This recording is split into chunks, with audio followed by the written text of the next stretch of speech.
نظم اس کا کچھ پس منظر آپ سے بیان کر دوں. ہندوستان اور پاکستان کی جنگ کے پس منظر میں لکھی گئی اور معاہدہ تاشکند کی سالگرہ پر نشر کی گئی.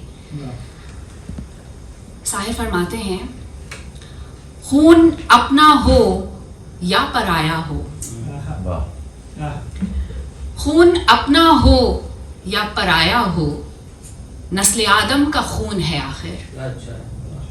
جنگ مشرق میں ہو کہ مغرب میں, جنگ مشرق میں ہو کہ مغرب میں, امن عالم کا خون ہے آخر. بم گھروں پر گریں کہ سرحد پر روح تعمیر زخم کھاتی ہے. کھیت اپنے جلیں کہ اوروں کے, زیست فاقوں سے دل ملاتی ہے. ٹینک آگے بڑھیں کہ پیچھے ہٹیں, کوکھ دھرتی کی بانجھ ہوتی ہے. فتح کا جشن ہو کہ ہار کا سوگ, زندگی میتوں پہ روتی ہے. جنگ تو خود ہی ایک مسئلہ ہے, جنگ تو خود ہی ایک مسئلہ ہے. جنگ کیا مسئلوں کا حل دے گی, آگ اور خون آج بخشے گی, بھوک اور احتیاج کل دے گی. اس لیے اے شریف انسانوں, جنگ ٹلتی رہے تو بہتر ہے.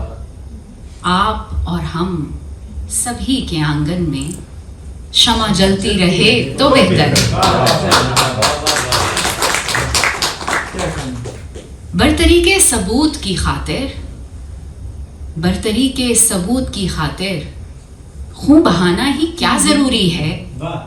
گھر کی تاریکیاں مٹانے کو گھر جلانا ہی کیا ضروری ہے. جنگ کے اور بھی تو میدان ہیں, صرف میدان کچھ تو خون ہی نہیں. حاصل زندگی خرد بھی ہے, حاصل زندگی جنون ہی نہیں.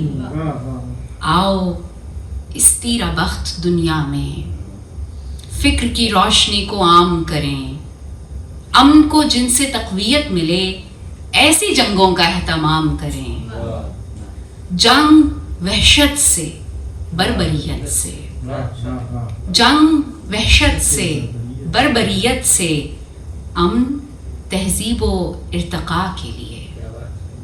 جنگ مرگ آفریں سیاست سے, امن انسان کی بقا کے لیے. جنگ افلاس اور غلامی سے, امن بہتر نظام کی خاطر. جنگ بھٹکی ہوئی قیادت سے, امن بے بس عوام کی خاطر. جنگ سرمایہ کے تسلط سے, امن جمہور کی خوشی کے لیے. جنگ جنگوں کے فلسفے کے خلاف, امن پر امن زندگی کے لیے.